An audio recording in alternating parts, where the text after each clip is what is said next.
My mother-in-law burned my passport in front of me just before our family trip, but she started shaking when she realized what she had done. We were supposed to leave for Italy the next morning. My husband's whole family was going. Parents, siblings, everyone. This was supposed to be our dream vacation, to celebrate their 30th wedding anniversary. I was so excited since I'd never been to Europe before. But my mother-in-law Valerie has always absolutely hated me. From day one, she's made it crystal clear that she thinks I'm not good enough for her precious son. She's made my life hell for the past 3 years with constant passive-aggressive comments and deliberate exclusions from family events. The worst part? My husband just stands there and lets it happen. He never defends me, never calls her out. It's like he's terrified of mommy dearest. For weeks leading up to this trip, Valerie had been making little comments. Oh, I hope everyone's paperwork is in order. It would be such a shame if someone couldn't make it last minute. These international trips are so complicated. I started getting paranoid, but I thought I was just being crazy. Then my coworker at the print shop jokingly said, "You should make a fake passport just in case she tries something." We both laughed, but honestly, something about Valerie's behavior had me worried. So the day before we left, I actually did it. I used our high-end printers at work to create a convincing fake passport. Same photo, same info, but completely bogus. I figured if Valerie was planning something, at least I'd be prepared. That morning, I was in their kitchen finishing my packing when Valerie appeared. She had this weird gleam in her eyes that immediately put me on edge. "You know what, Amanda? I'm done pretending to like you," she said suddenly, her voice dripping with venom. "I've been waiting 3 years for the perfect moment to get rid of you." Before I could even process what was happening, she lunged for my passport sitting on the counter. I tried to grab it, but she was faster. "Oops, looks like you can't come to Italy after all,"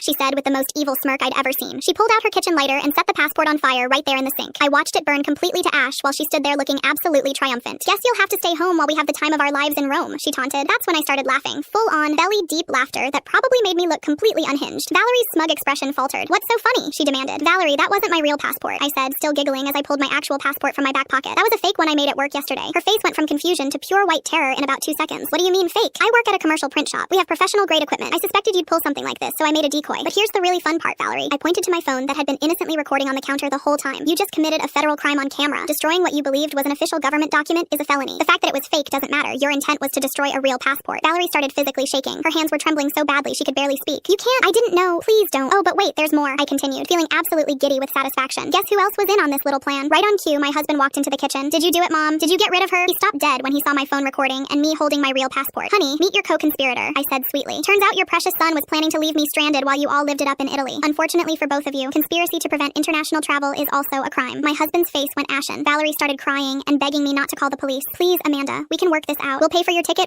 Actually, Valerie, you're going to do exactly that. You're going to transfer the entire Italy trip to my name. All the reservations, all the tours, everything. Consider it compensation for 3 years of psychological abuse." "But the whole family is going." "Not anymore. See, I'm sending this video to everyone right now. Your husband, your other kids, your church friends. Let's see how they feel about your little criminal conspiracy." Within an hour, the whole family knew what happened. My father-in-law was so mortified that he immediately canceled everyone else's tickets and gave me the entire trip as an apology. My husband tried to salvage things, but honestly, seeing him plot against me was the final straw. I filed for divorce the day I got back from my amazing solo trip to Italy. Valerie's reputation in their small town was completely destroyed. My ex-husband had to move back in with mommy since he couldn't afford rent without my income. And me? I had the most incredible 2 weeks of my life exploring Rome, Florence, and Venice. Alone. No toxic in-laws, no spineless husband, just pure freedom.